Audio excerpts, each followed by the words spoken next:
for my league anyway, but that might be different from what you're about to say. Mm-hmm. Oh.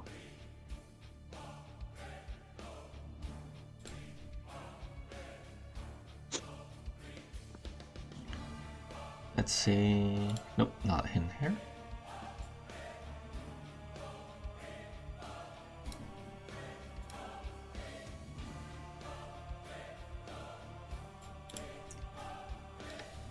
Oh wait, this replay has been in here for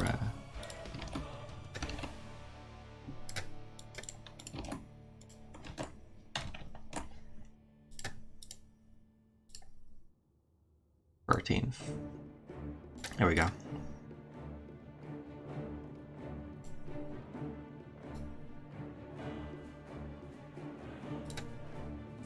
Now we just check Love Tiger. Here we go. We found your game. Hey. Storm Lake.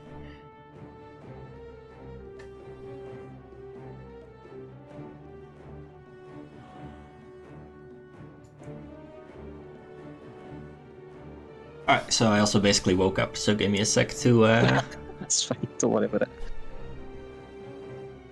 Turn on my brain. So, let's see. Hogger was a pretty early pick. What rank is this?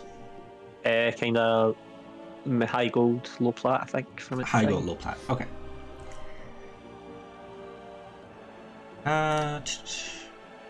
So you only saw Tychus and Muradin when you picked Hogger. No, because you're playing from the offlane, obviously, right? Yeah. It shouldn't bother you too much. But Tychus is one of the heroes that Hogger struggles into a little more than other heroes. Did you notice about this game? Yes, I think it's him that kills me most of the time. Okay. Yeah, so if you then look at their other picks, Hogger is going to be quite decent against Rhaegar. He's not going to be very good against Deathwing, and he's not going to be very good against Valyra, right? Yeah. I mean, he can be okay against Valyra. It depends a lot on what happens. But seeing as you have the most deaths on your team here, I'm pretty sure it's going to be something along the lines of you getting CC'd and then Tychus abusing that. Destroying me, yeah. So, especially since you're playing offlane, let's look at the XP breakdown. So, I think I've shown this chart to you before. Yeah, you have, yep. Yeah, because this is your second coaching session. But you are playing red team. So you want this line to follow the yellow line as closely as possible. And up until about the 9-minute mark, that is fairly basically what happens. And then it tapers off a little bit. Yeah. Though you stay closer to it than blue team. This probably means that because blue team had the overall XP advantage, that they actually just got their XP through kills. Okay. And maybe camps. We can look at that in game. However, because it's also Tomb of the Spider Queen, I generally expect this line to follow the minion line a little bit more because the objective and soaking are one and the same thing. Okay. So there really is no excuse to missing minions on this map, especially early game. Well, up until like the 7-minute mark, it's basically ideal. So we can have a look at that. Did you also do any camps this game? I tried a few times and got invaded and had to leave. All right. I think you're going to see some horrendous attempts at camp clear. All right. Let's take a look at your talents. So you're playing On the Prowl, Hogger Struggers, Garbage Fire, Hortipult, Pummel, Headbanger, and No Control. So these latter 3 talents are basically non-optional in my opinion. They're really, really good. I like On the Prowl. I think W1 is also viable, less viable so in the offlane though. However, I think Hortipult and Garbage Fire are harder to use. I like them personally, and I do pick them quite often. But actually, like having an impact with them can be a little hard. Okay. Though against someone like Deathwing, I think Shockwave does fall off a little bit, so I can see why. The alternative, if you're not going Hortipult, by the way, is Shockwave on 10, and on 7, I always then pick Seeing Red. Oh, really? Yes, not the W talent. Not the W talent, no. Okay. And the reason for that is, well, first of all, I really don't like the W talent. It makes you use your W in bad and strange ways, as well as your Q. Yeah, I just noticed that seems to be what everyone takes is the W7. Mm-hmm. And I think everyone is picking the wrong talent. I don't like it because I don't like the idea of using your Q to activate another ability. It feels like you're using two abilities for one purpose.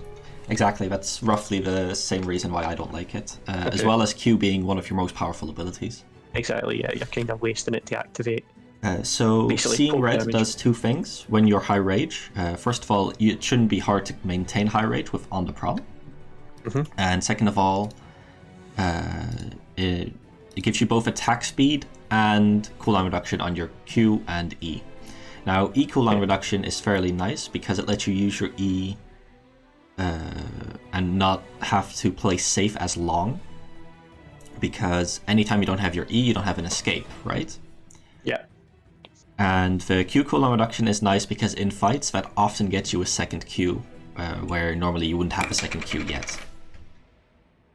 Okay, yeah. And the attack speed really helps you with camp clear and wave clear as well, because 25% attack speed is actually quite a bit.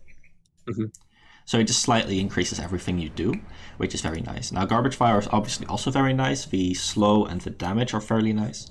However, because Hortipult, you basically need to take it with Hortipult, right? Because Hortipult's thing also benefits from it. Yeah.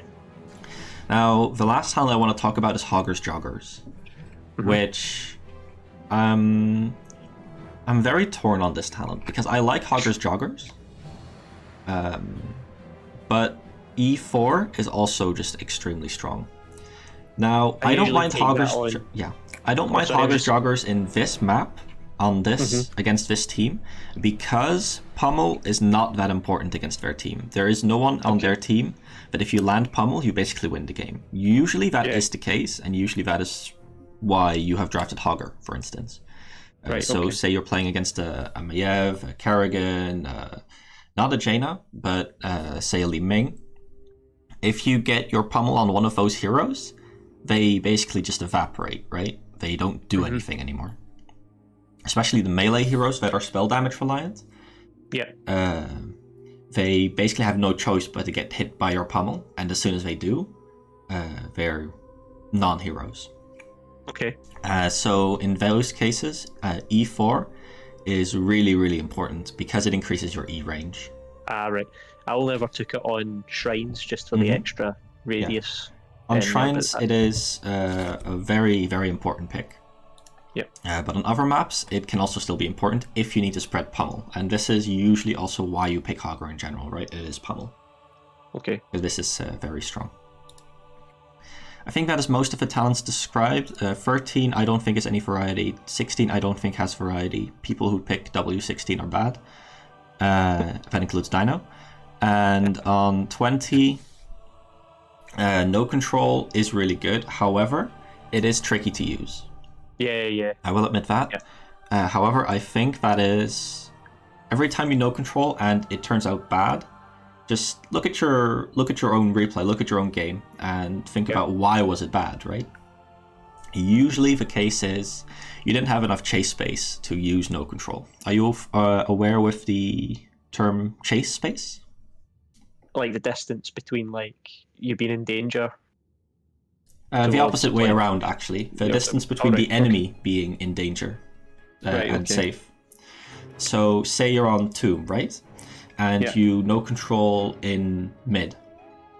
And the enemy would still have their mid fort up. The chase space is very short because all they need to do is get behind their towers there. Because mid fort is still up. Yeah, that makes sense. Now in the same scenario, if mid fort is dead and mid keep is dead, where do I have to run to be safe? If either of They the two don't. forts are up, it is Yeah. relatively close. But if they don't Close, have yeah. any keeps up, any forts up, they only have the keeps up, it's Yeah. going to be a very long time before they actually get to safety, which means that no control is a lot stronger. Right, okay. Of course, you still have to take into account, enemy cooldowns. Is your team actually going in? Is anyone occupied with anything? Are they very split, etc.? But I find that thinking about chase space is the most efficient way, is the most important way to improve no control casts. Because if you don't have chase space, no control is never working.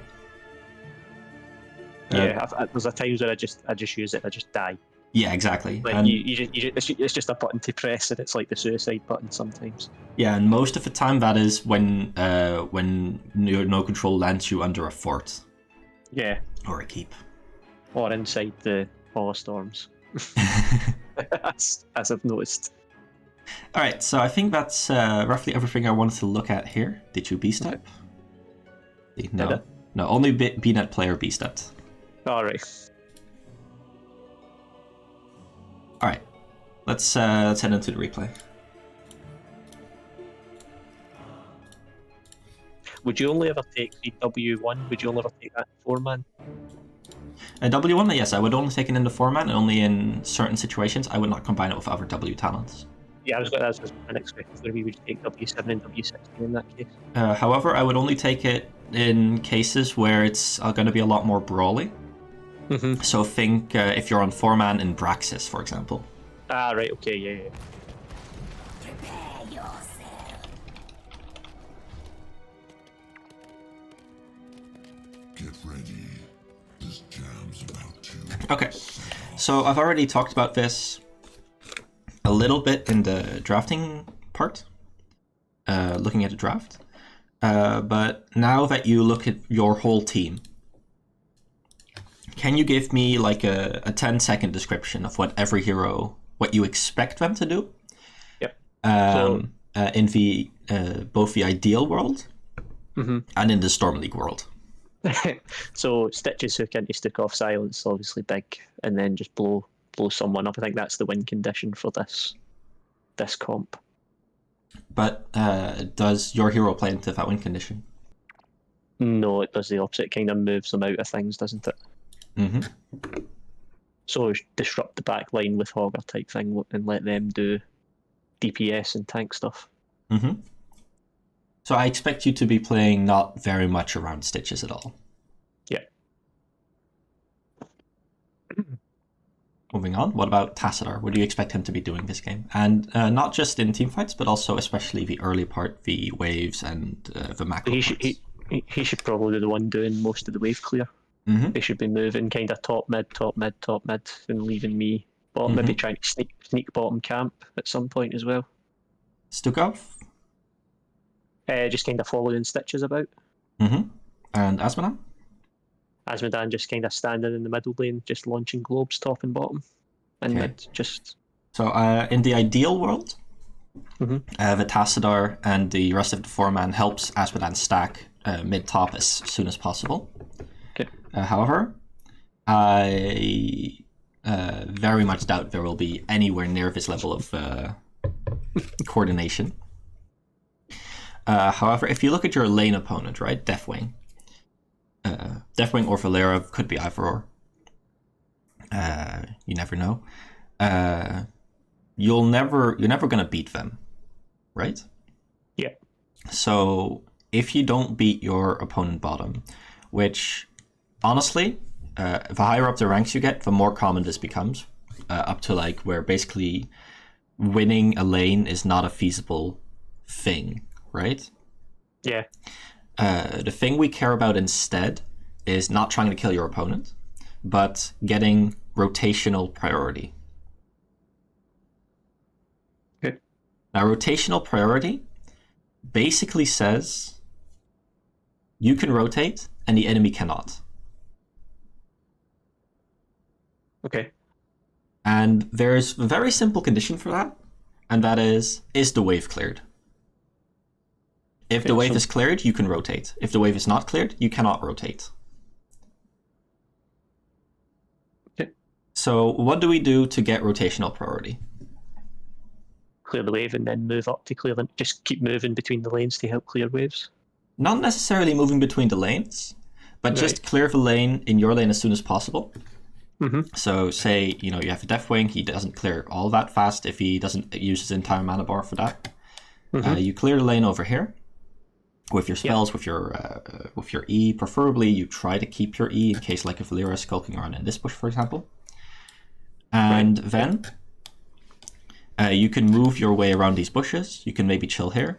Maybe Stitches gets a hook. Then someone is over here. You can make your way over here. Put them back into the enemy team, maybe do a DQ, or if they walk around here, stun them into this wall. And then you can already start moving on back towards the soak, because every 30 seconds a new minion lane spawns.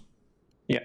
But if you do that, if you chill here, you just watch what's happening, see if you can make something happen, if you can make a difference, instead of immediately showing yourself to hit the wave, which Tassadar or Asphodel probably will be doing anyway. You can make more of a difference than if you just chill here for the first 10 minutes of the game, hitting Deathwing and him constantly healing himself up again. I think that's something that I'm guilty of, to be honest.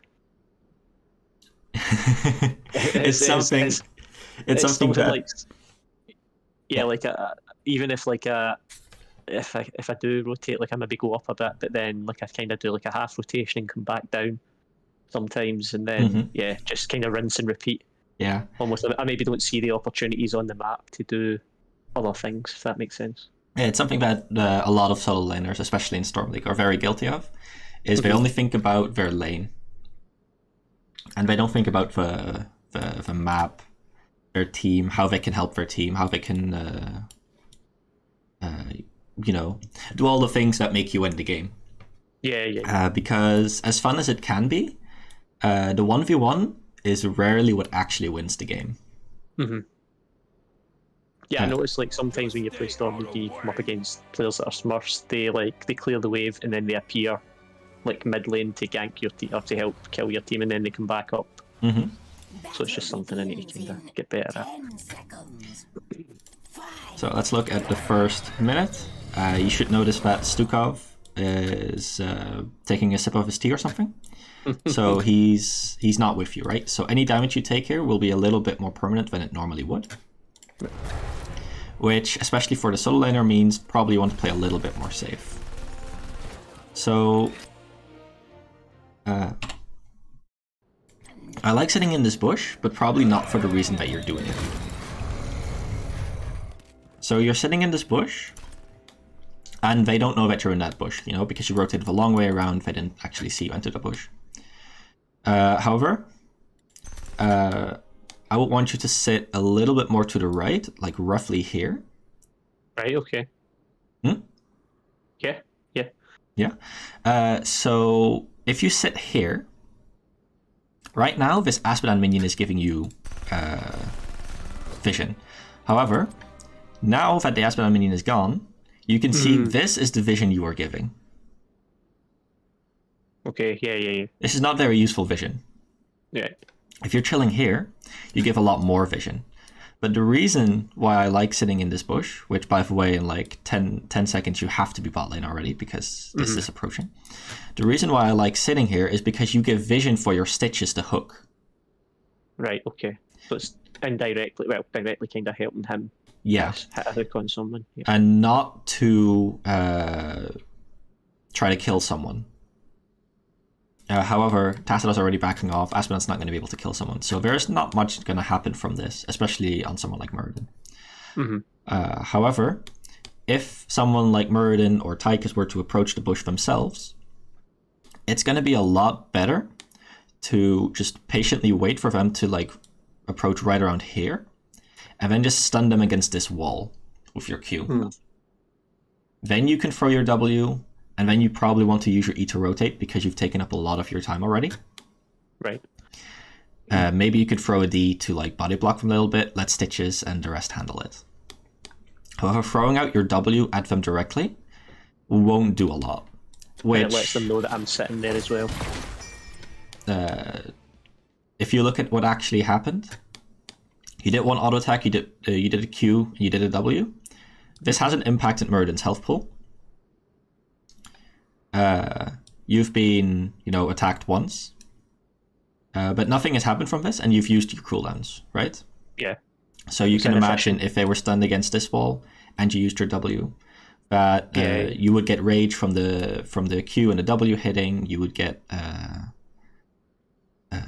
some time where they can't touch you, and your team would actually be able to do something to the Muradin. Instead, basically nothing happened, right? Yeah. So largely a waste of time. I like very much that you walk off to the solo lane. This is roughly the same time that I would have wanted to go to the solo lane. And at this point, you are doing the correct thing. You have walked to the solo lane, and you are grabbing the soak, right? That means that at this point, if something goes wrong here, we don't care for the purposes of looking at this replay. And in the same vein, you should not care in-game if something goes wrong here. Okay. Because if you are doing the correct thing and your team messes up their portion of the game, you don't have impact on that at this point of the game. Okay. Because especially this early in the game, there is no more correct course of action than to soak the lanes. Yeah. Makes sense. Which is why I won't even be looking at the format, by the way. Not until I would be thinking about the format. Going there, yeah. Okay. So you end up using all 4 of your abilities on the wave. I use my ability rotation slightly differently depending on the circumstances. Okay. So you don't even use all 3, you use all 4, because you use loot order as well. The problem with using every single ability is that you have absolutely nothing left in the case that, say, a Valera came out of this bush and went together with a Tychus, for example, right? Yeah. I foresee that will cause you issues in the future. However, what I like to do, and it's a little tricky,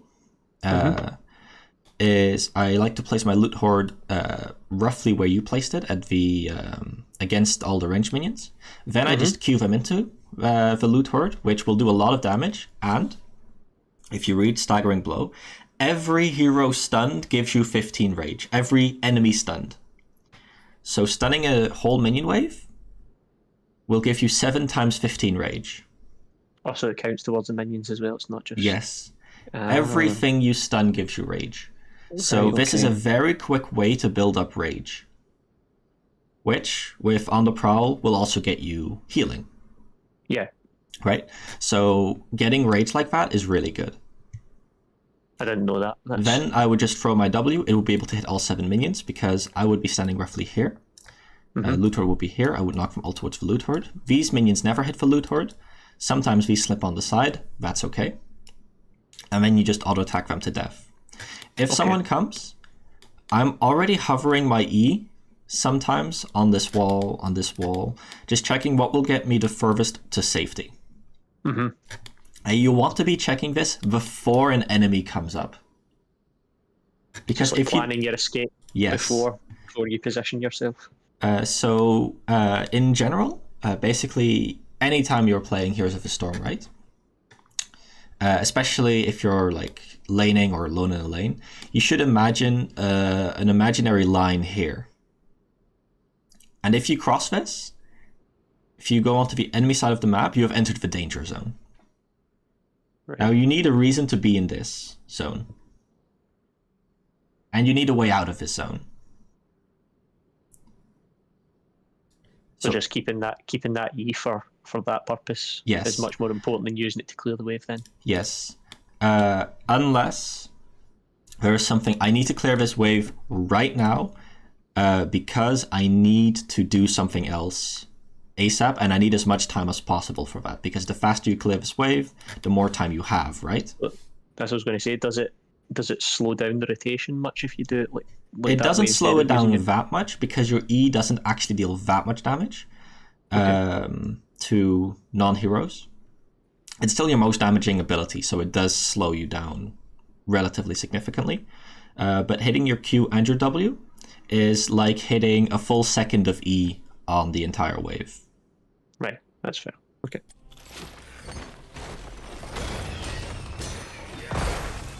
So as you see, you got 15 rage from hitting that Q on the minion. Now again, the rotation you are taking is on the enemy side of the map. Yeah. And you do not have your E. You also don't see Valera. So Valera could be in this bush, together with who's missing, Tychus. You could be very dead here. Right, yeah. So, in this case, because you're against Tychus and Valera, especially, well, first of all, there's no reason for you to be in the danger zone. But even if you rotate this way, I would face check this bush, and I would throw a W into this bush. Just because... So that extra bit of safety. Yes, because checking if Valera and Tychus catch you, you instantly lose 90% of your health. Because those heroes are very scary. Yeah. Now, I don't imagine that they actually did anything.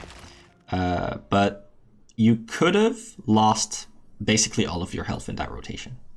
Okay. Just being a bit more aware of it. So at this point, you're starting to overstay. But you're very aware of that. And, oh, you mount up, but you don't go bottom. Okay. Okay, let's look at that trait usage.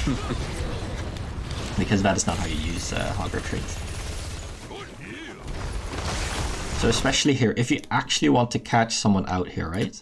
It is often a lot better to use natural terrain than only use your trait. Because trait Q really only should be done if you can't get an actual terrain Q.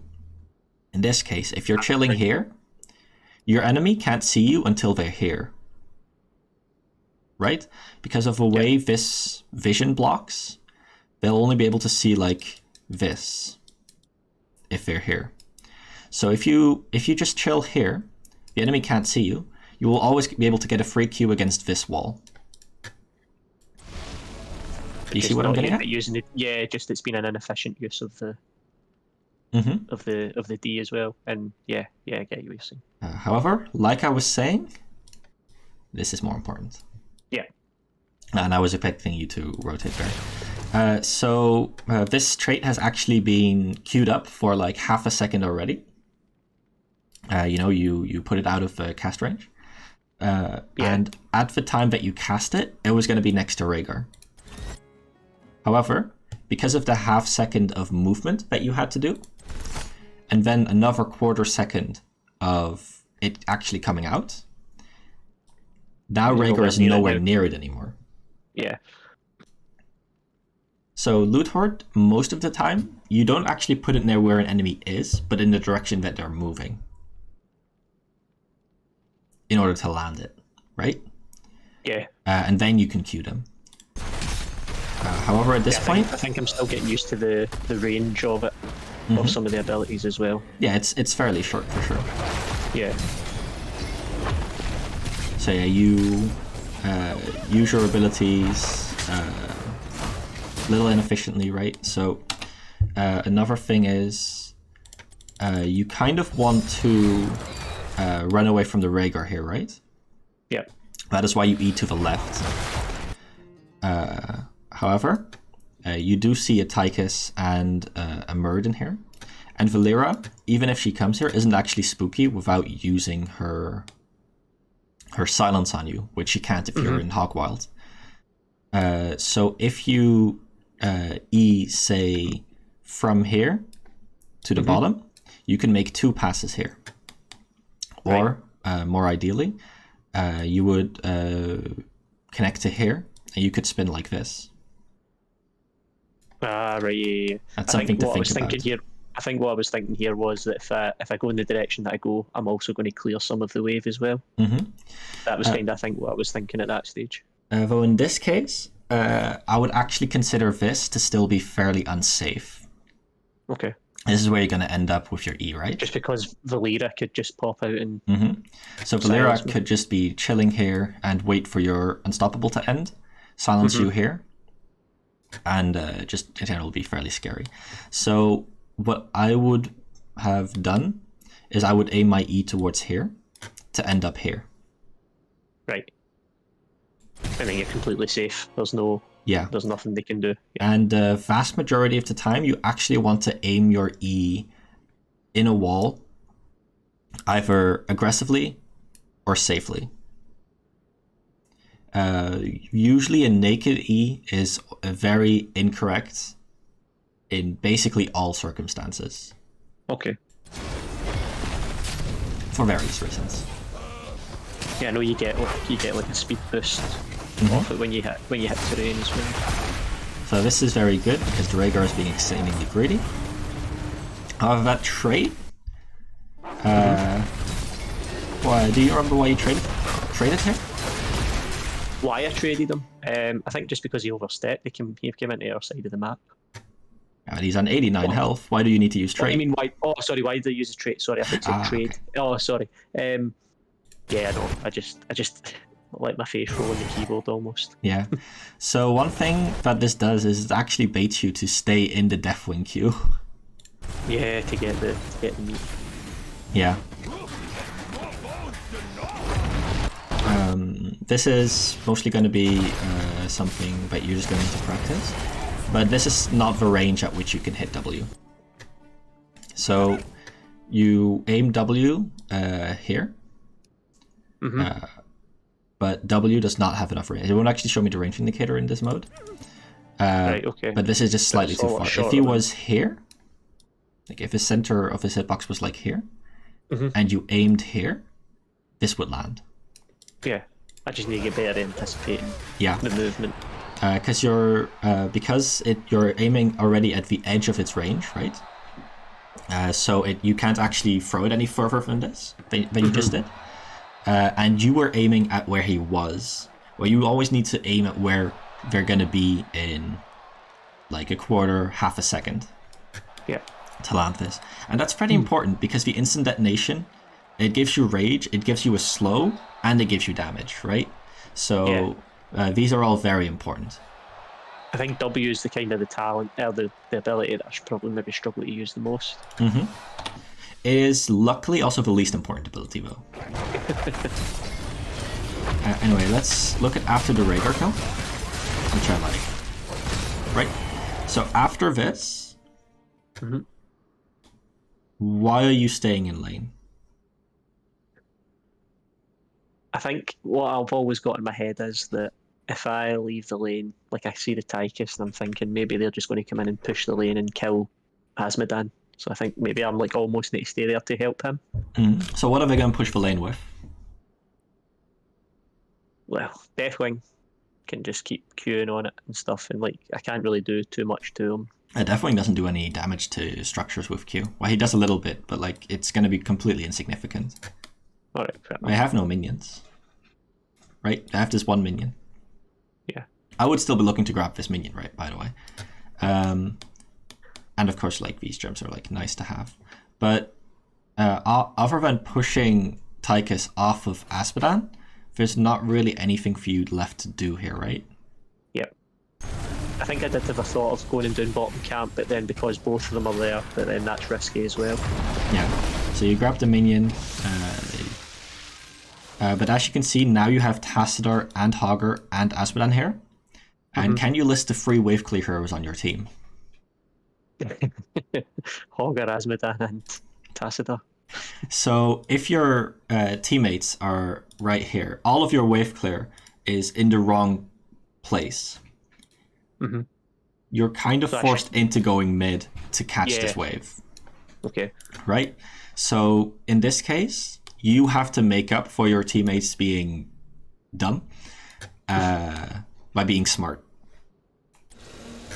Okay, yeah. Because I don't know if I think I go for bottom camp. Yeah. No, I don't. Maybe I do go mid. Yeah, I'm very happy with this. Very happy. However, then you start hitting the Murden, and you do the weirdest E. Yeah. So starting an E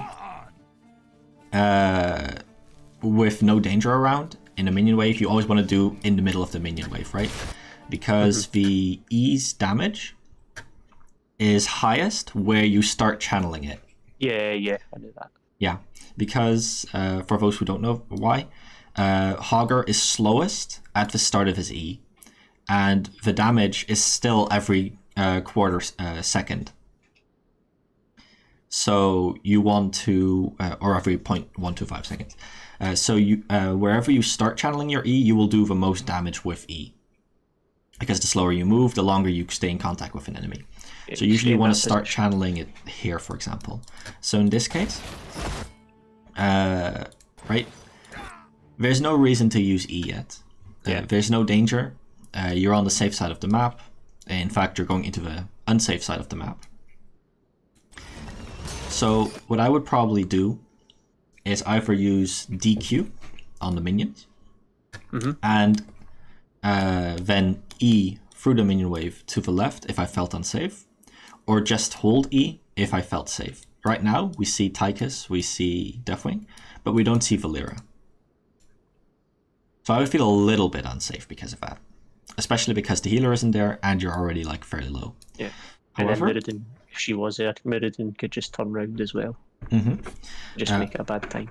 However, let's review why you're here. Why are you going to this lane? Just because my team at my wave clear's not there, so I need to get the wave. Yes. So you need to get the wave. So what do? Hit Attack Muradin. Hit Muradin. E Muradin.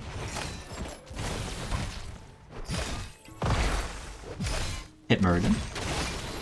Now you start hitting the wave. However, does Muradin actually care that you're hitting him? No, he just walks away and heals up. I'll give you a yes. He even has third wind. He gives absolutely zero shits about being hit. However, now it takes you a lot longer to clear this wave, to the point that it starts getting really unsafe to stay here. To the point that Tastor has rotated in here. Right, so little overstays like that just cut into your efficiency. Map they add up over the course of a game as well. Yeah, same with this W. You really wanted to hit all the minions, but you were trying to hit Deathwing. Hit Deathwing, yeah.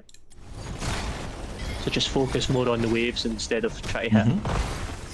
And same with this this E here, right? Like you're not killing the minions. You're removing your only escape. So this E is just wrong.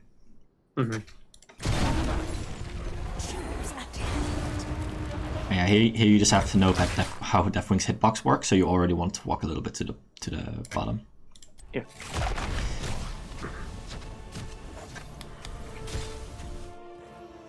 Oh, you're gonna do camp?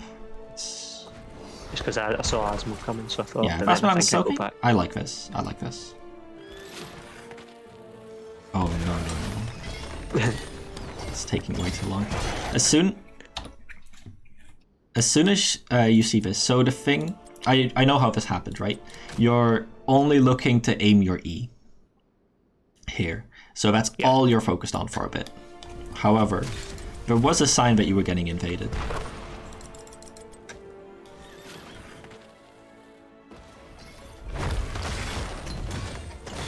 Rhaegar very politely showed himself in your vision. Yeah. As soon as you see Rhaegar here, as soon as you see Rhaegar here, you have to cancel this. You have to run the hell away. Yeah. And as we discussed, this is why Tychus is relatively good against Hogger, because he can just his part of the game is pretty easy. He presses trait, he presses right click on you. Yeah. Not yours. So the pressure on not dying to Tychus is largely on Hogger. So bottom is being soaked. Mid is being attacked but also soaked. Top is not being soaked. Which is why I find it a little strange that you're going mid. Probably you're just going with the crowd, right? Yeah, I think I've just kind of fell into that mentality. I've died, I'm annoyed that I've died, and I'm like, let's try and kill someone to make up for it type thing.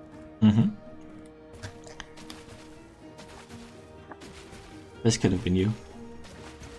Yeah. I've tried to kill the Asmodan to go. Yeah, but the role of the offlaner isn't just chill in bot lane or chill in top lane. Your role is to go where the team isn't, catch the XP that the team isn't catching, right? You need to make that mentality switch that you don't actually belong to a lane. Instead, you belong where the team isn't. And if you were thinking that way, I think this becomes a little bit more obvious to catch, right? Yeah.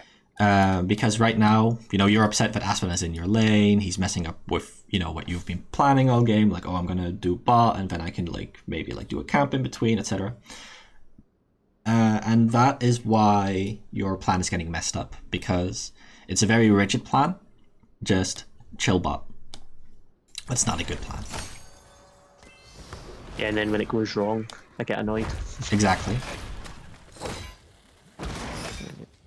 We can spend a long time debating if Asmodan should or shouldn't be here. But ultimately it's irrelevant because Asmodan isn't here to hear it. Yeah, that's a good way to look at it. So yeah, this is also what I'm talking about, right? Like, you're fairly in the danger zone without E because you used it for wave clear. Right, so now when the team shows up, you're kind of panicking.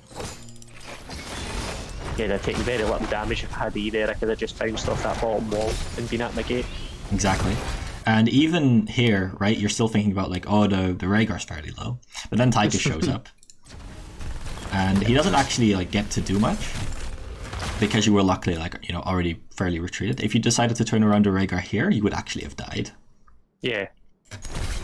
So this was fairly well played. So I imagine you're going to do camp. This is horrendous. Oh dear. So do you know the spin on this camp? I do now. It's this I normally just put my loot hoard kind of in the middle part, and then just go between top and bottom.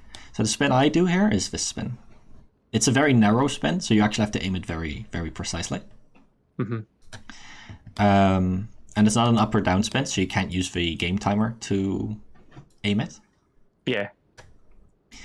But can you afford to do camp? Are the conditions for doing a camp being fulfilled? No. No. I think what I was thinking here was they were probably going to pay, so I just want to get this camp done for them paying. Mm-hmm. So, actually, do you know what are the conditions for doing a camp in general? Lanes are soaked. Yes, that's the most important one. Yep.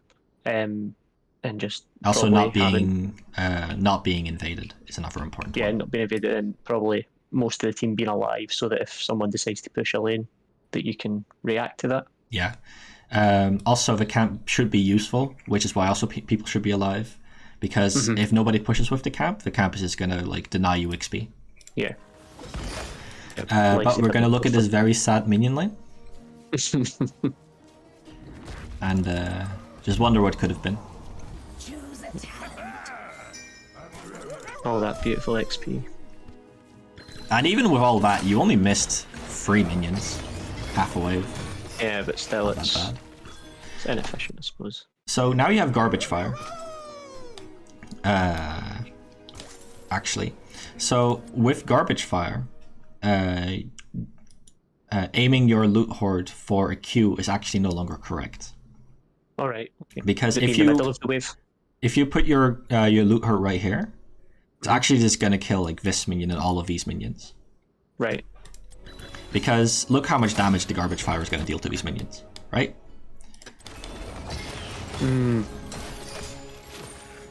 Okay. It actually burns through the minions quite quickly because Garbage Fire does 60 DPS. So here, just walk away. Yep. And here again, you're a little sad that you didn't have your E, right? Yeah. I could have just been away so much quicker. Yeah. So another important thing is you're not being punished for your lack of E, which is why you get away with it, right? Because it hasn't been ingrained into your head that it's actually going to end up badly. But I'm glad that you see that a lot of these ganks could actually just have straight up killed you. Yeah, absolutely. Where should see the loot horde then when you get garbage fire? Where should that be placed? In the middle of the wave. In the middle. Alright. So Just so it kills the minions. And then And again, yeah, stop doing this E on the loot horde thing. It's Okay. it's not good. I can't remember. Someone told me that's the most efficient way to clear waves. So. It is the fastest way to clear waves is DWQE. However, if you like place your loot horde here, right, and you want to clear the wave, then you actually want to be standing here, E onto the loot horde, E here, and you end up in safety. Ah, right. Okay, so you're doing it more of an angle than a straight line. Yeah, you have to think about the second bounce. Yeah. Basically, every time you bounce onto the loot horde, you're thinking about the second bounce. Okay, that makes sense. So you don't like just bounce in a straight line and come back to where you came from. Yeah. So actually, the most often I use loot horde for bounces is because I'm like, oh well, if I was here, like, you know, let's say like there's something really big happening on this specific angle, but I'm not in range to like bounce here. Yeah. However, the bounce actually takes you further than the base E, right? If you didn't know that already. Yeah. So if I like say I put a loot horde here and then I stand here and I bounce on here and then I bounce on here, then I get to where I wanted to go with the lower, with the higher bounce range, for example, or you know just throw a loot horde here, bounce onto it, and then I got here where I wanted to be, for example. In this case, you know, there's just a wall here, so no point. But you get what I'm trying to say. Yeah, absolutely. So you're staying fairly back, which is very good. You don't see Valera on the map. I like this play. Now you're starting to trade just health pool with Deathwing, which was okay. However, ooh, yikes. Keep in mind your priority is still to rotate the wave, right? The reason I would hit Deathwing here is to build up rage. Right. No other reason. Nothing to do with trying to kill him, obviously, just trying to keep that rage high. Yeah. So this is a very Deathwing specific thing, how you have to counterplay it. And that is, as soon as you see him channel his Q, the direction of his model locks into a direction. And that is the direction that he's breathing. So here, you can see that he is starting to breathe. Now what is the direction his model is facing? To the left. This to the way. left, kind of west space. Yeah. So his hitbox for the flame is actually quite large. So it's going to hit like this area-ish. Actually, like this area-ish. And where do you stand? You stand in the area. I move back in, yeah. Okay, so actually just look at your health pool and look how much health you lost to purely his Q. So you're at 2.5k. Now you're at 2k. You lost 500 health to an ability that is 100% unhittable if you're moving. Right, and part of it is because you got caught in your E channel, but you started your E channel, you know, again, like from the weird angle to bounce onto this directly, but you actually like did a second bounce. However, then you cancel your E. I think I panic because I'm like, oh, I don't know where I'm going to end up. So it's like, if I cancel it here, at least I know where I end up. Oh, I know so where you end up. You end up in safety. Yeah, you end up right just here. in that moment, it's just kind of like not having played a lot of Hogger. Yeah, so this is also something that, you know, gets better as you practice the hero, but also as you start actively thinking about the second bounces. Right? So if this was a planned bounce, and you wanted to, like, you know, kill these minions, etc., it would be fairly good. Yeah. So the thing that you do want to do here is that Q is just cast W on Deathwing off cooldown for rage, and because it will, you know, hit all the minions around him. Here again, you take a lot of incidental damage from the Web Weaver. The Web Weaver has this attack that it channels. And it hits in a fairly like sideways angle, right? It hits like this area entirely. So like if you're standing here, you will take damage from it. Right. So look how much damage you take from that. Yeah, I just moved back in. 500 damage again. Right, and all of these damage indices aren't actually that high, but you can see how they're like adding up on your health pool, right?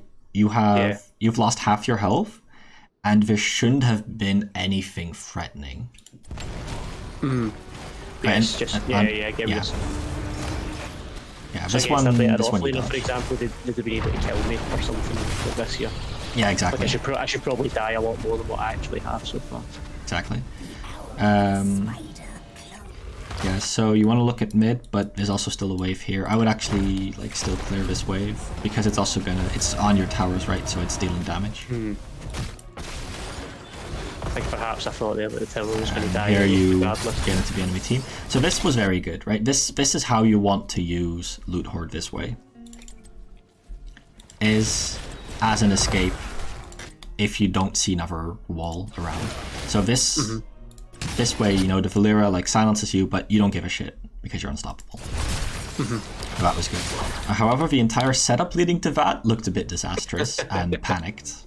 I think you know exactly what I mean, right? Yeah, no, yeah, totally. Yeah. So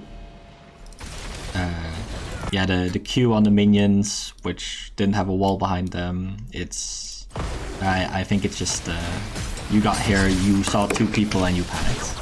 Yeah. Grab the Stuck off heal, very good. And no, do not stay. No. I would think I was getting the globe and then I decided to stay. I know. Yeah, there isn't actually anything to fight over yet, and they will have 10 in just a bit.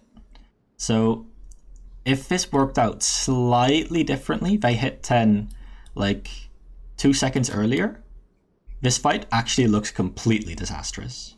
Yeah. Because they just used their ults on you.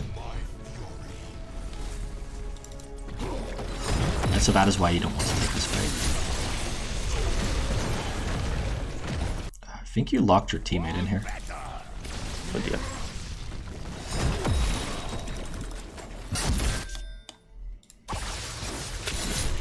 Yeah, look, you completely screwed Stuck off. Oh shit, I didn't even notice that. I think maybe I tell him at the time. It's like or something. this is a pretty good, you know, pseudo Nazeebo wall. It's a shame both of his teammates did that.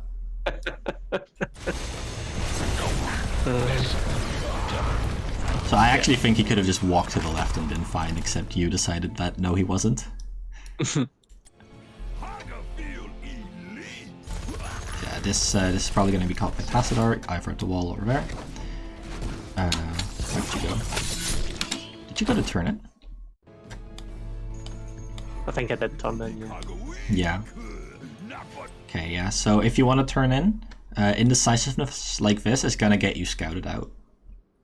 Right? Because like you're like, oh, I want to go catch the wave, and then like halfway to the wave, you suddenly turn around. Decide, so, yeah. Yes. Just make a decision. Yeah. So if you were here and you made the decision to turn in, you know, you wouldn't be backtracking. But if you go like here, and then you go here, and then you go here, and then you go here, and then you make the decision, it's too late. Though in general, if you want to turn in, here you already see Valera. Like her model is a little screwed in the replay. I don't know why. Normally she has a different shimmer. Yeah. It is often correct to be turning in when your minions are on their side of the map, because then you have more map vision in them, and they have very little map vision, right? So even if you're like chilling here, they wouldn't see it. Yeah, that makes sense. So they can't know if you're like turning in, or you're doing camps, or you're chilling here, etc. So that Valera actually was so low that you could have just turned around on her, which you do try to do, and you even still land a pretty lucky Q. So at this point, you see, wait, I'm full health, she's half health. At this point, she Qs in. What I would be looking for is, well, okay, I have 1.5 seconds left of silence. If you run straight from a Valera, she has the easiest time in the world landing Qs on you.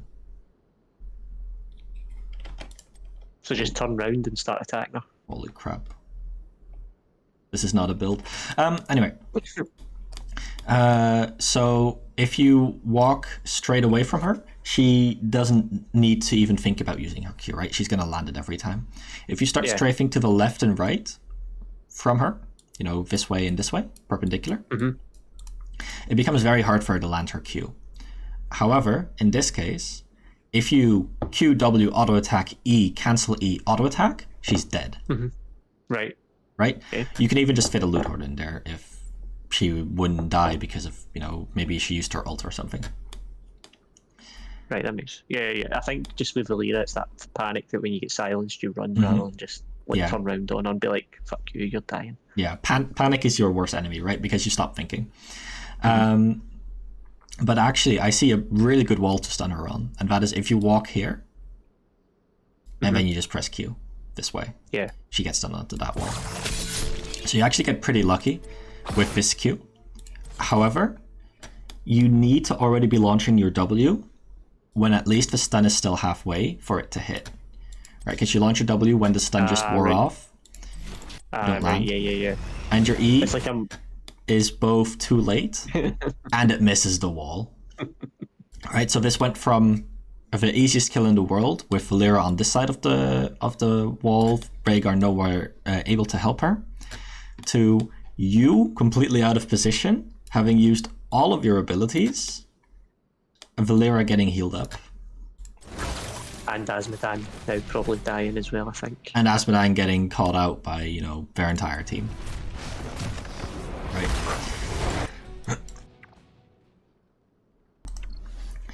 So, you take this opportunity to turn in, which, you know, honestly, I don't hate it. And Tychus decides that's... okay. But, so Tychus is actually literally just, if we go to Tychus, right? This is where Tychus's camera is. Yeah. Right, he's actually just looking here. He's not looking at his hero.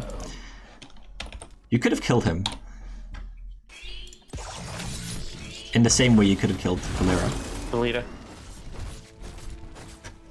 That is... I think with Hogger, that's the thing maybe I struggle with. You have your Q. Like, just Q him. You finish turning in. Like, you Q him here. You W. You put a trait here, so he has to walk to the left, or he has to walk through a very tiny corridor. And you just walk up on auto. And then as soon as he's decided the direction to run on, you press E. Then that's him done. That's easily as helpful done. With Hogger, I think knowing how to secure kills, I think that's something that I also struggle as well. Like what order they do things and how do you actually do it. Like I find it quite difficult to get some pummel. Like here, I think I die again. Yeah. So multiple things. You think of Hortipult here as a way to get in, right? It's not only. If you Hortipult here, you know, put the Hortipult here. Yep. Put yourself here. With you know, you press R, and then you get to the side where the Hortipult is, and then you get the vector target where you land up. Yep. So you go here, you trait here. How does Rhaegar get out? He has to go up through the towers. He's got to go all the way through here. Right. But instead you go directly on him. And you know, you go downwards from your Hortipult. You don't even, you know, land here to, you know, be in auto attack range after you stun him, for example. You don't use your trait. And then you wonder what happened. Right? Never mind that there's a 5-man. That 5-man couldn't have actually, like... Most of that 5-man couldn't have actually done anything if, you know, there was a wall here. Yeah. And then if you know you were eating this way. Oh, this is wait for you to respawn. So at the point that, you know, like team chat devolves into this, I would mute both of them because none of them have anything of value to say. All of this is gonna do is tilt you by reading this, and anything you're gonna say, they're not gonna acknowledge. Respond. Okay.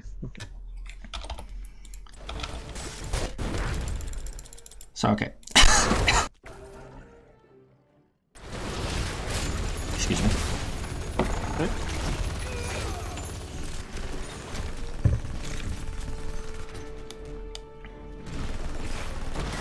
So right here, right, your team is like being fairly indecisive. You're trying to go in, but nothing's really happening. Probably ideal to just hit the waves.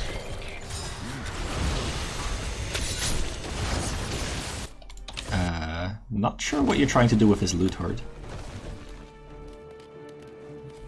So, the way that I think you're trying to use loot horde here is a peel, right? Yeah, I think I'm trying to throw it in between them because of the slow and stuff. Yeah. So loot horde, the way it works is you place it down, you know, in a 2x2 square. And then anyone whose hitbox overlaps with that gets knocked away from the center of the loot horde. Right. So if you put the loot horde here, Asban gets knocked to the left, Valera probably gets knocked to the right. And you created space between them. So if you want to use loot horde that way, you want to put it like right here.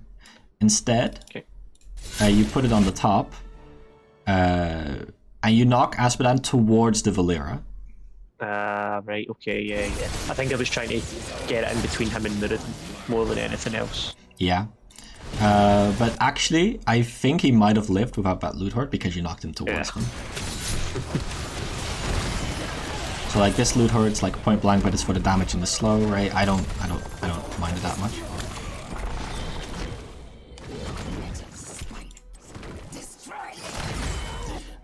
But again, right, your entire team is here.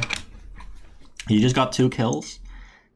If your entire team is in a lane and you just got 2 kills, what should you be thinking about? Getting buildings. Where is your team not? Top. Where's your team not? Sorry. Yeah, they're not top or mid. Exactly. So you want to start catching both of these waves, right? Because like, does your team need you to make the difference after 2 kills? No. Probably not. No.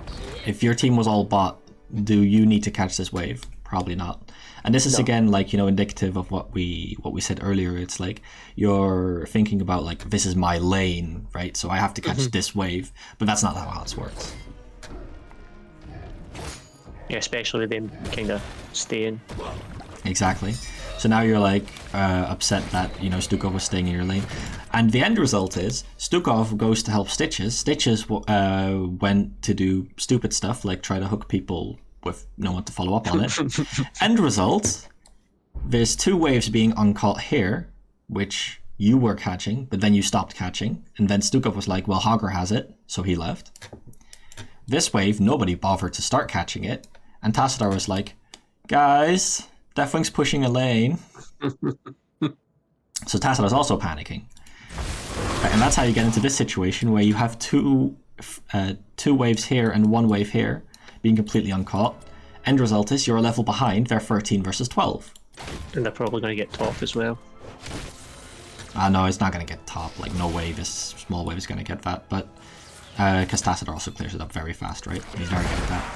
Now, what is this camp going to do in comparison to what getting 2 waves here and the wave here would have done? Yeah, nothing. Yeah. So the thing you always have to think about with taking a camp is actually what is this going to do? And in my opinion, it also helps to, you know, like either when you have nothing to do in the game, you know, for example, you died, or you know, you're watching the replay, to actually look at the camp and what it did. So let's look at this camp and what it did. We can go back to your hero after. So the camp walks mid,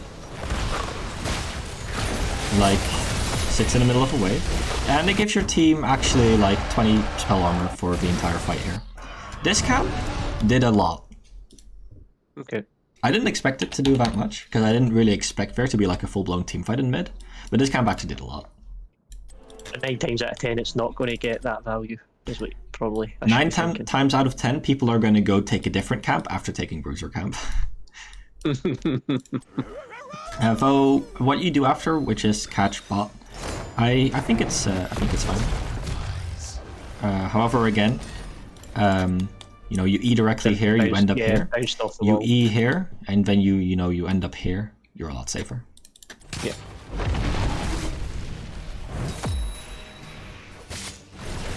So we see Valera. We see Deathwing heading to mid, so this is fairly easy to step up into. And now you can see actually, how much damage this Luthor does with the Garbage Fire.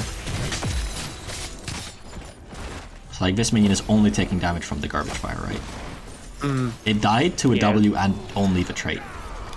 Yeah, so it's much, much quicker as well. Do you have your E on Quick Cast?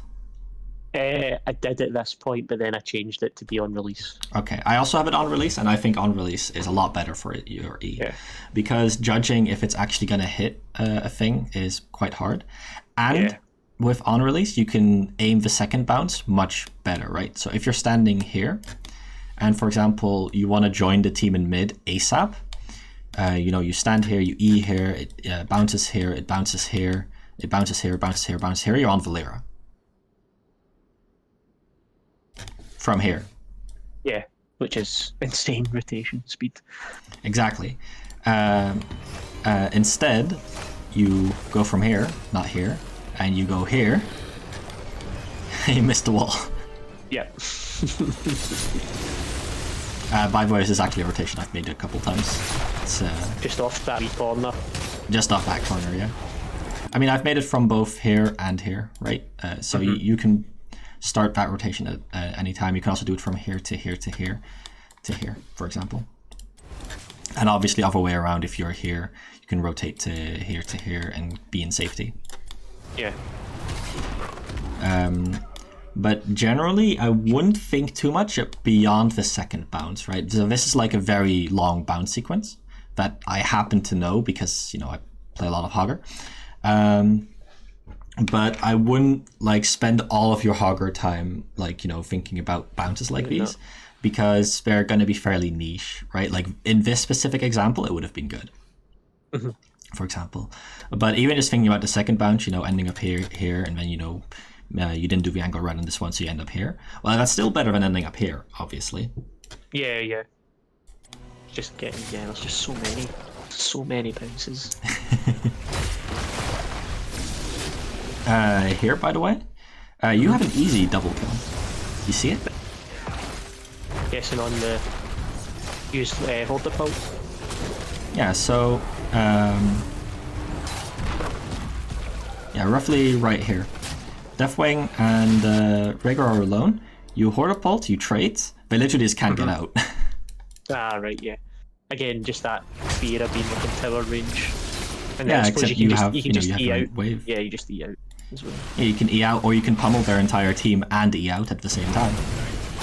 This is something like I'm saying, I struggle to get value from pummel. Is the correct thing to kind of be in the back line and then E towards your team? Is that kind of the way? That often happens, yeah. So this is another thing with Hortapult, right? Hortapult lets you take the Hortapult in, then E out, right? Eing out directly, as I've alluded to a couple times, is still wrong, right? You want to bounce onto a couple of walls before you E out. Yeah. But a lot of the time, you can actually engage with your E. If they're here, and you're here, you can bounce here, bounce here, bounce here, be out. For example. And that slow can be your engage by itself from pummel, right? Okay. And then at any point during the E, if you say you get a good 2-man Q, you just cancel the E and do that Q. So most of the time while I'm spinning, I'll be looking to see if I'm getting a good Q. If I am, I cancel E and I do the Q. Then you have Q2 people, you're you W them as well. And it doesn't really matter that you don't have an out because you just, you did a very big engage. And if you can't find that Q, well, you're on your way out with your E. Yeah, so it's just a decision, and you can always be safe if you play it like that because you'll know what's coming. You know what you're going to be doing. Now, Blizzard has decided that Pummel and Garbage Fire are quests. Okay. Anyway, the thing with Hortapult is Hortapult often, you are in, and then you look for that E. You're still looking for that E at the point that you're Hortapulted in. You take a bunch of damage, maybe you get silenced, etc. Which is why that isn't as ideal.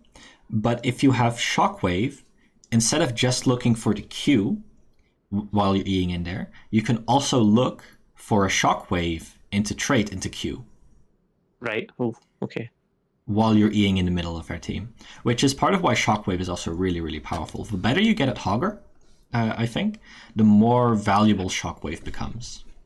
All right. Because of reasoning like that.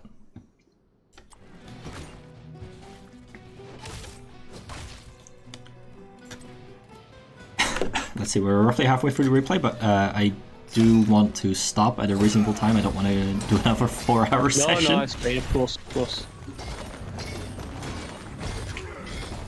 So, yeah, I could be pointing out a lot of things, but generally this is like okay, right? You didn't miss any XP, you're doing roughly...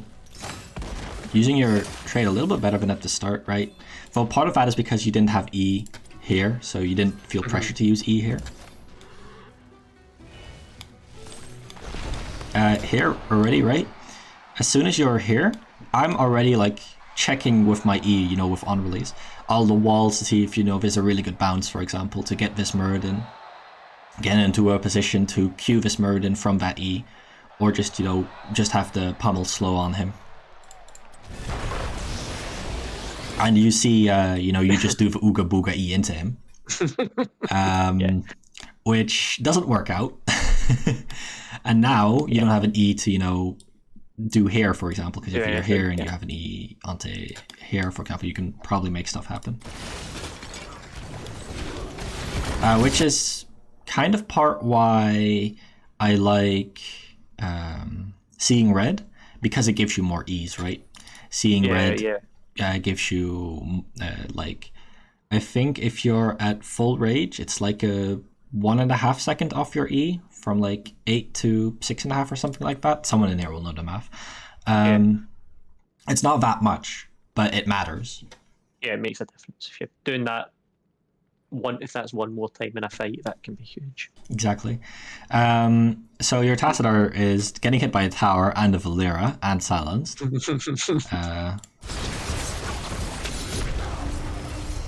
He actually... yeah, okay. You could have helped him, for sure. You are in a position to help him. Let's see what you were focusing on instead. Don't tell me it was... Yeah, okay, you forgot you had eyes and you never looked at your Tassadar. There wasn't even anything to hit here. Maybe you were looking at the Deathwing being low health and like, oh, if only I was there, except you weren't there, so... Fine, I see it now. Alright, so again, right, this E out is like, it looks good, but it's not real. Because you pummel their entire team, but then what do? Do you follow up on it? No, I run away. No. So what if you eat upwards and you bounce here and you E into them again, and then you cancel it because, you know, they're about to get out of E range, and then, you know, they're slow by 50%, so you keep following them, your Q is ticking down, your trade is ticking down, so you can almost DQ them again, for example, right? Yep. So if you did the up-down, you would be at them again. Valera straight up dies here. You know, now Valera lives, for example. So that's a very concrete example I can give you of why you actually always want to be thinking about your E as engage slash with the bounces, right? Because you can always change your mind on whether it's an engage or not. Yeah.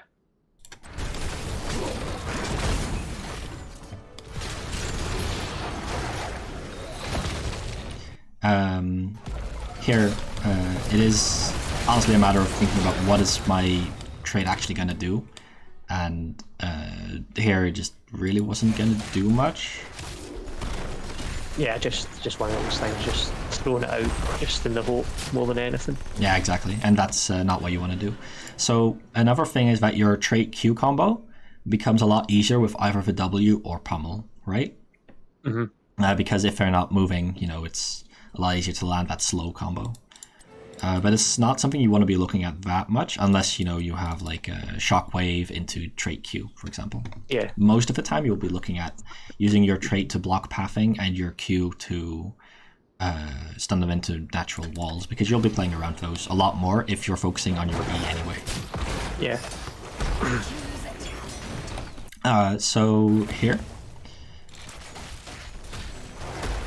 we're actually just take this entire fight as face value, right?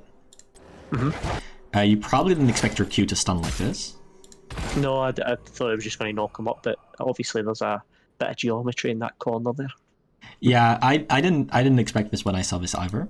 But you're here. There's a wall here. There's a wall here. This is the bounce path that I would take if I wanted to exclusively focus on killing Rhaegar. Right. Obviously, you know, if we look at everyone's view, Rhaegar is alone. There's no Myrddin, there's no Tychus, there's no Valyra. You probably didn't have that in your head here. No. I think just, probably thought that Valyra's coming for me because she's been doing it for the whole game anyway. Exactly. So like I said, right, taking this fight at face value, that's a good play. Taking it at everyone's missing off the map, that's a bad play. Taking it off we saw everyone 5 seconds ago and they were here, it's a good fight. So, you know, if you E here, then you E here. Rhaegar gets the 50% slow on him very harshly. Then you can trait where he's trying to walk to, and you can body block him against your trait, against his wall, and he basically just can't leave, right? And you actually just kill him here. Yeah. However, your E isn't very thought out. You do this weird path, and he escapes, and then you waste your trait, right? Mm-hmm. Like, throwing your trait as poke it's not a thing. Yeah, you try to turn in again. However, keep in mind, like, you're trying to turn in this desperately, but you don't have a turn in, right? You're at 43 out of 55. Yeah. There are other things that you could be doing on the map. For example. So, you probably... Same fucking thing. Oh, no. Then, yeah, fucked it. Yeah, it's as simple as, you know, just throwing your trait out here. Like, just, you know, if you throw it out here, he dies to it. Right? It's 200 damage by itself, and then it's like, it's 80 damage per second. He stays next to it for a little bit. So you try to throw it out all the way here. Now, I think I'm pretty bad at that, like, casting it out of range rather than... Yeah. Because it's a few times that watching it back now, that's appeared there rather than where it should be. So, another thing is, this is a 2x2 area, right? And your loot hoard is a 2x2. So if you throw it here, it actually like perfectly cuts off this escape. Oh, you know, you throw it here, that's also fine. Like you did to your Stukov, poor Stukov here, when, you know, you had a trait here, it was Tassadar Wall here, and he was like sandwiched. And then just that's that.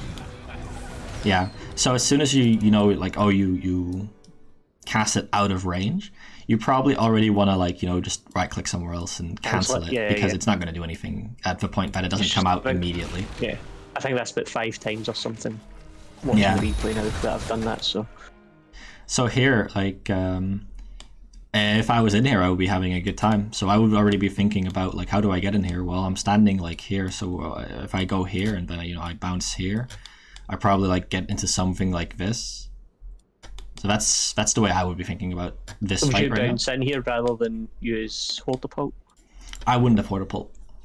Right, okay. I would have Shockwave. Ah, right, fair enough. Yeah, Hortapulting in here is also honestly fine, except you're Hortapulting out of the fight instead of in the fight. Which is also like, you know, if you Hortapult in here, then you can just, you know, do a bounce in between here, make Tychus run away, cancel the bounce. Walk to the left, probably stun these two against the wall because we're still next to each other, for example. Yeah. So here, I ultimately like what happens. I just don't like how you arrive there. Does that make sense? Yeah, no, yeah. Yeah, and then efficient. And then you overstay, right? Yeah. Like, probably more luck that it turned out the way that it did than thought out. And like heading back in here to throw a loot hoard at the Deathwing, and he's gonna be like, well, whatever, okay, you know. So then you walk back in, and then Myrddin's like, hiya, and then Tychus is like right click.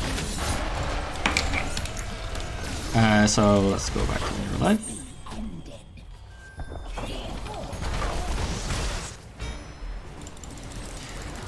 So you come to defend the wave where everyone already is, which questionable. There's a whole wave here. Unless you know you're looking to engage. Well, I think I thought here at the time that it was going to go down regardless, just because it was already quite low. Bottom? So I don't...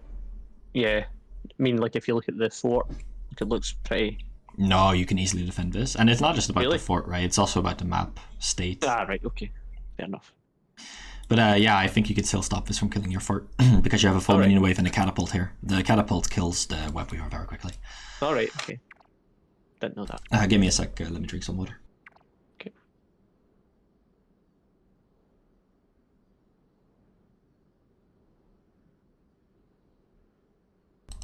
Okay, so if we get to this fight, right? I can agree with trying to take this 5v5. Mm-hmm. However, you're not. Because you're using all of your abilities on the wave. Right. Now what are you going to do when a 5v5 breaks out without your E? Yeah, Nothing. Exactly. So if you just let Tassadar press his wave clear button, with a very low cooldown, especially with his cooldown reduction because he's got that, then the wave is also going to be cleared, but you're still going to have trait, you're still going to have E, you're still going to have W. Mm-hmm. And now look, I'm looking here like, well, if I had Hortipult, I could Hortipult here, go to the left, throw Tigers into the wall, E here, E onto all of these people, have pummel on everyone, and it's a free engage. Right. Rather than just throwing all of my abilities on the web weaver. Exactly. But now you can't think about that because you don't have your E. I've already done everything. Yeah. Exactly. So like even if you Hortipult in here without an E, Hortipult doesn't do anything. Mm-hmm. But like Valera oversteps, but she has smoke bomb, so it's okay for her to do so. But all in all, like in this fight, you stood around and you looked pretty, right? So yeah. And you see, like at the point this fort falls, with no help, the entire wave was almost basically dead. cleared up. Yeah. Like Adman did for like 1 Q, but whatever. And the web weaver was almost dead with no one hitting it. Right. This fort could have lived with an actual like hero helping it. And like we also said, you look pretty here. Like, you didn't actually do much. That was unfortunate. That would have been a nice thing. So you cancel your E here actually in the thing. Obviously, like we discussed, right? Like the naked E is questionable. It's bad. Yeah. But I'm actually interested in why you cancel it here, because there's not actually anything to... Yeah, I don't know if maybe I just hit it by accident. I can't remember if... Maybe you wanted to cue the Murden into the wall. That could have been a... Mm-hmm. Yeah, you did. Look, you queue downwards. That is what you were thinking about. But yeah, Rhaegar Totem, nobody's hitting it, so it just lives forever, so nobody can do anything. I guess it's before it changed as well, so it's got like 1,000,000 HP. Oh no, this was after the change. This was, after patch. This was like a couple days after the patch. This game was played. This is what I meant by being geometrically challenged. So yeah, the map is honestly fine. Like, you're missing this XP, but it's like whatever at this point. Like you want 20, but if you're going to be able to push with this and with the web weaver at the same time, which you're turning in, I like this camp call for those reasons. However, I'm not sure those reasons went through your mind when you took the camp. I didn't think it. I remember at the time thinking we're turning in, so try and get this. And just for a bit extra. Because we don't go with it. Yeah, because those reasons didn't go for your camp, this happens. So Berserk camp is like, the free win 20% spell armor aura. And where is everyone? Yeah, not making the use of it. Exactly. So like Stukov wants to be like, well, I want to use this, and then Murden's like, I'm going to clean it up before we get here. No, their freaking tank was able to clean up the camp. Uncontested. With Tychus not helping, because none of you thought about the camp, right? And in the meantime, there was like Valera stuff happening to you, but honestly, I don't really care about that. I think you could have been with the Stukov, right, and protected this easily. I think the Stukov had a very good idea of what to do here. And yeah, like cleaning up this camp is like okay, but you don't actually need to bring it to 0%. You can also just throw out Loot Horde, for example, when it's like 40% health, and finish it up that way. Just start rotating. E here, E here. I don't hate mounting up, but because the Valera got you, you know, you're now prevented from going there, and you don't make another attempt to go because you're scared, right? Yeah. But Valera isn't scary anymore. She used all her energy. Of course, yeah. Except that you wait around that long, that she is scary again because now she has energy. Because she's got her energy back. Exactly. So I like helping the Stukov. You did again, like you use this as an engage, right, instead of as an extra wall. So like you're not making full use of it. You didn't actually think about where on the loot where you want to appear because you appeared on the bottom again, which I'm pretty sure happens if you just tap R instead of, you know, holding it and choosing a direction. Yeah. So if you went to the left and you throw a loot horde here and you queued Valera in here because, you know, Valera's like right here. Yeah, I don't think I realised at the time that you could position yourself well.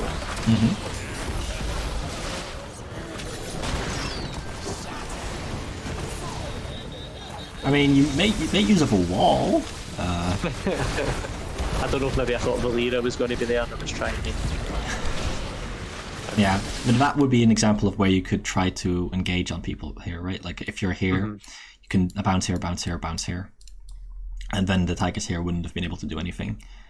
You would have bounced stuff here and then, you know, gone back to the left, but at this point here you can't cancel it, for example. Yeah.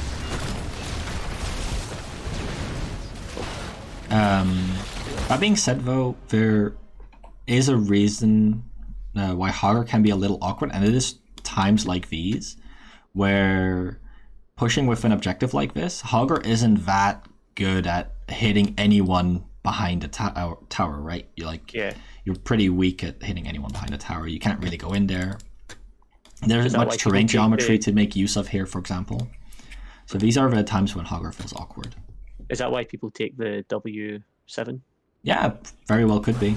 Though I think the impact is so low that it doesn't even matter. Nah, you're... Wait, he just gives you the kill.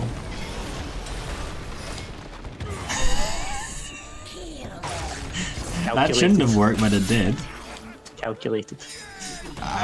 Yeah, sure.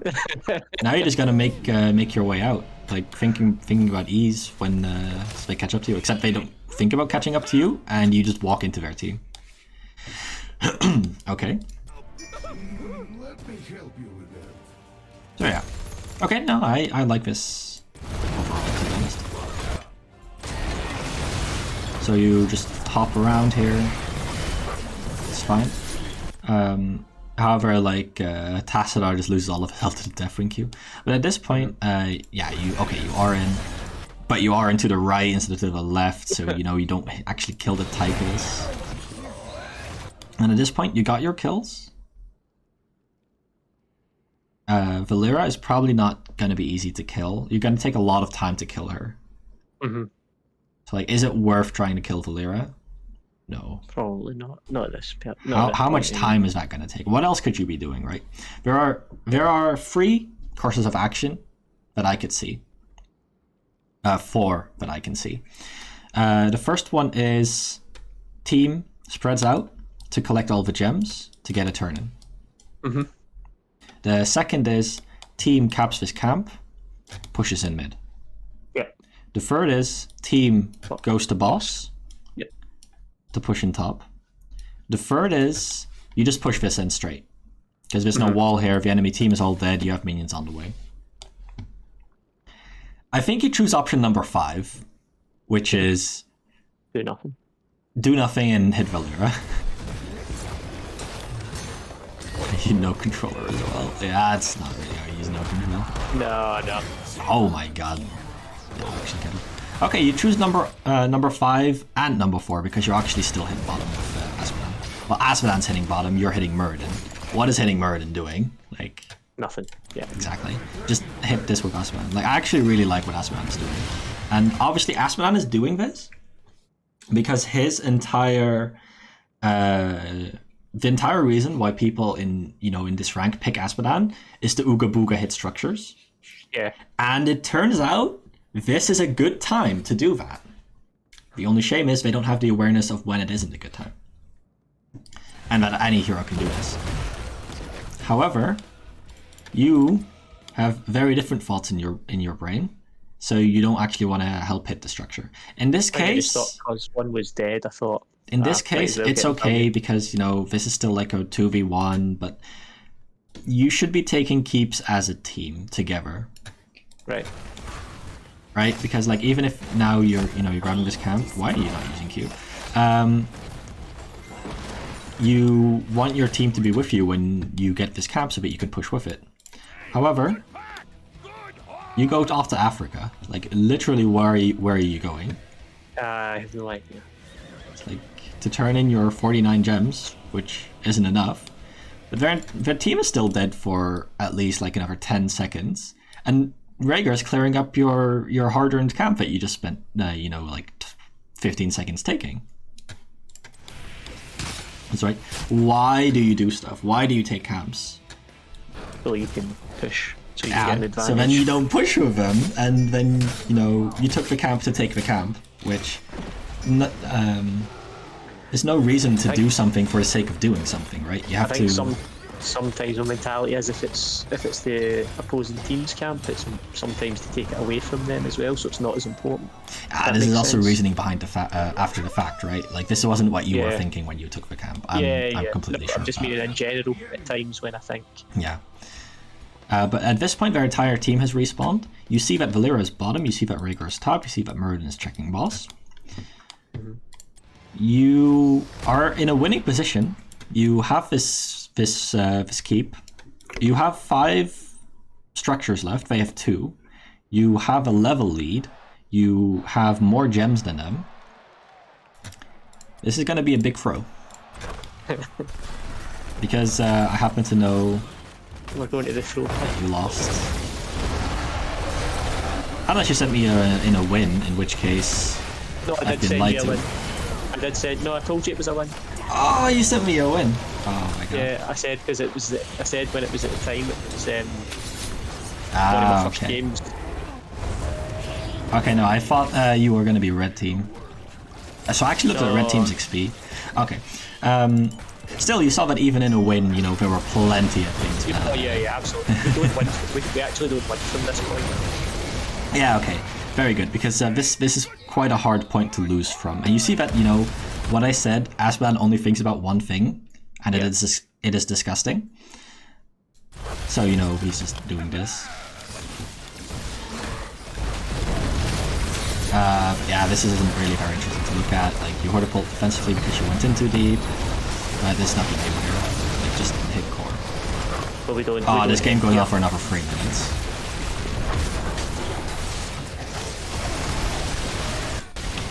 This is actually a throw, by the way. Like, I know. There is no reason for you to like not just hit core. Like even Asmodan could just have used his ult on the core instead of being like, oh, I need to get all 3 keeps before I can hit the core. It's not Alterac, So like, what are you actually doing? Wait, what are you doing? It's like you're walking around, auto attack, walking around,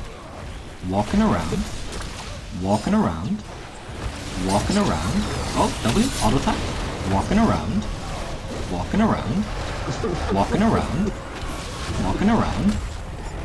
oh, trait, walking around. You haven't done anything. Yeah. Like this entire time you've looked. You just stood around and looked pretty. Yeah. So let's look where you could have had impact in this fight then. Because here, you have every cooldown. There should be something you can do. So here it's still, looking, getting rage off the tower. It's all fine. So Valera shows herself. So what do? You E and don't hit the wall. Okay. You panic and portal pull out. This is, again, you know, because your E wasn't thought out enough before you pressed it. So I think that's, I shouldn't need to talk about that. And then now you're just walking around looking pretty. Yeah, so you're going with your team, which is good. However, then Stitches gets a hook. So what is your reaction to Stitches landing a hook? It's run.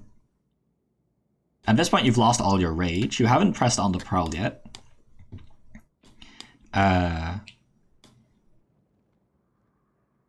You're kind of just running away from the action. I think one of my friends calls it wanking the dick at this point. You definitely are. You are wanking. So, again, like, you're still running away from them, and I don't know what you're scared of. I think just because, I don't know if it was just because like Stitches had moved back. Yeah, but Stitches walked in and you walked back. Yeah, I know. Like, I get it, right? Like, it's hard to look for a good E here. This is the point where, you know, you have to make something happen with Loot Horde, or you have to make something with Shockwave. But luckily, the only time of the game where you're at the enemy core, you basically always have your ult unlocked, so that's not much of a problem.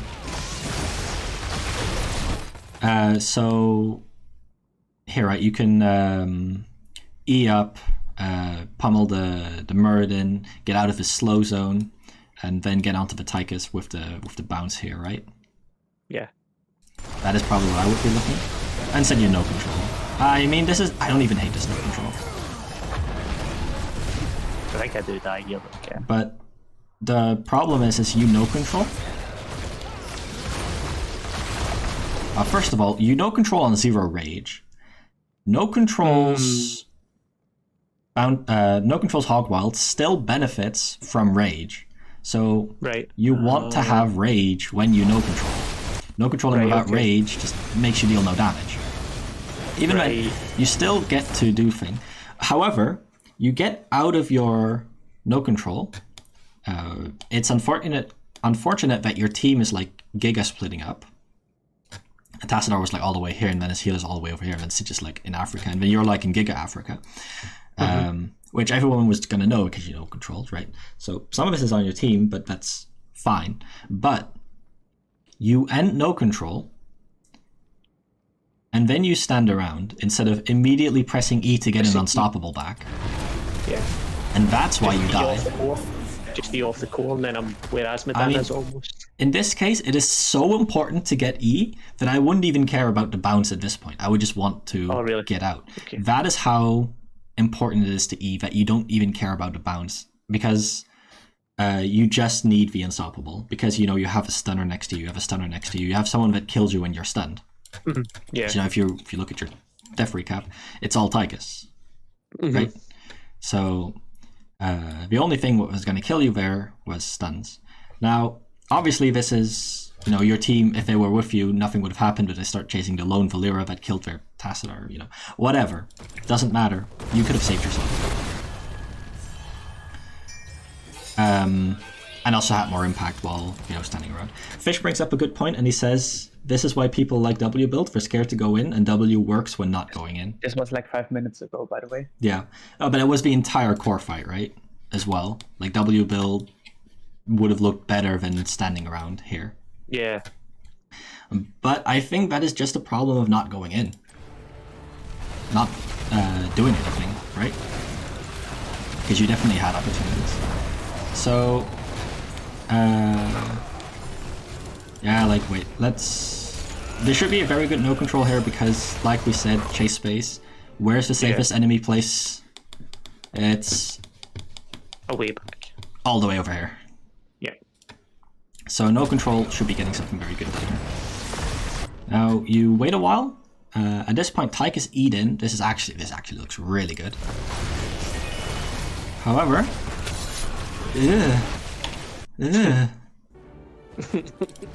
what are you doing? It's like you wait in the bush for your trait and your Q to come back. So instead of using E, you know, right here, having all 3 people pummeled, you walk up to them, You press W. You don't press D. You don't press Q. You wait for Tychus to get back into a position where he doesn't care. Then you Q. You have On the Prowl ready. You have No Control ready. You have both of your ults ready. You have E ready. Where you're like, well, did all I could. Bye.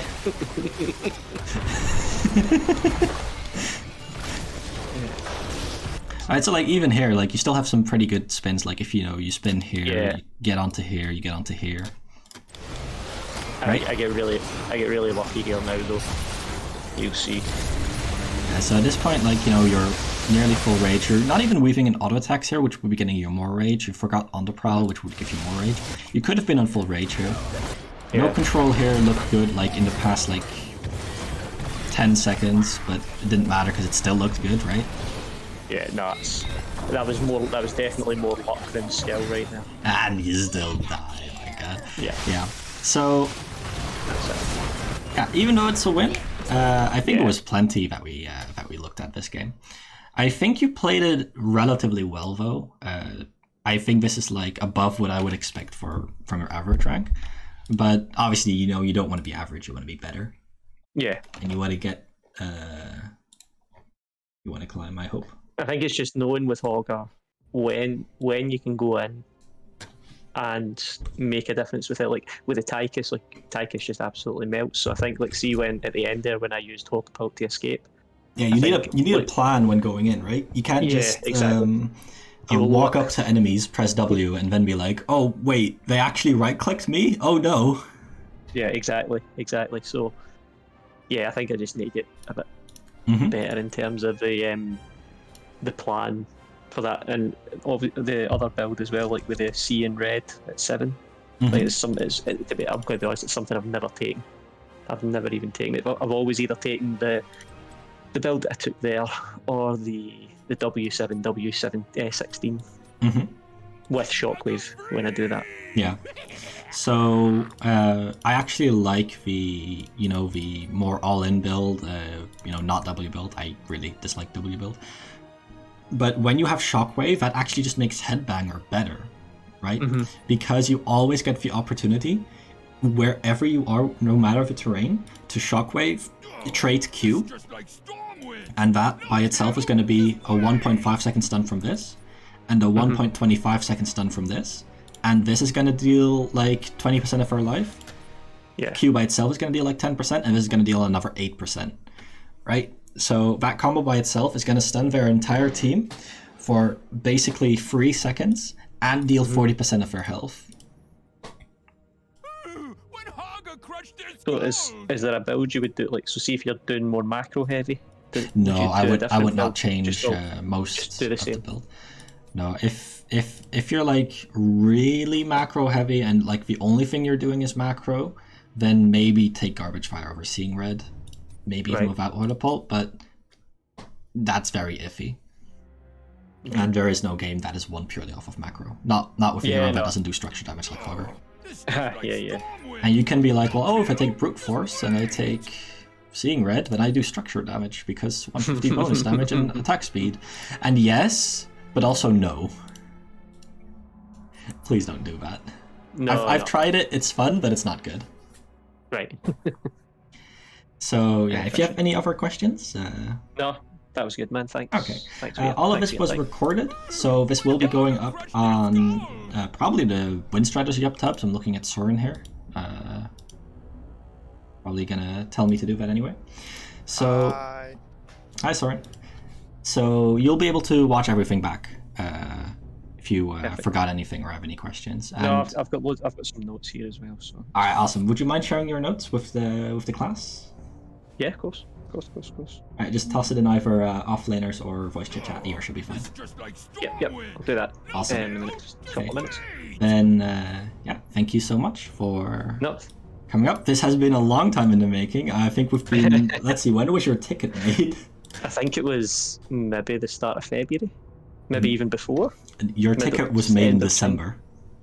No. Yes. Oh, that's because it was Christmas holidays, and I thought, it might be a good time to try and start. yeah. You made the ticket in December, And I said, "Oh, I'll pick up your ticket in February." Yeah, okay, you'd replied saying that you were quite busy and stuff, so I was like, Yeah. it's obviously fine, it's Christmas time. People have got more important things to probably be doing. But yeah, very good. I liked a lot about your replay. I didn't like everything, but we talked about that. So yeah, absolutely. It's he's a hard hero. He's a lot different from other kind of off laners. Look at my rank; it's embarrassing. I decayed 6,000 points. Wow. But no, that was good. Thanks very much for your help. Yeah, of course. So yeah, I'll put this up on YupTubs, and if you have any questions, of course you can always just ask in offliners. I hang around there all the time, so yeah, that's great. Thanks very much. Have a nice rest of your weekend. Thank you. You too. See ya. Cheers. Bye.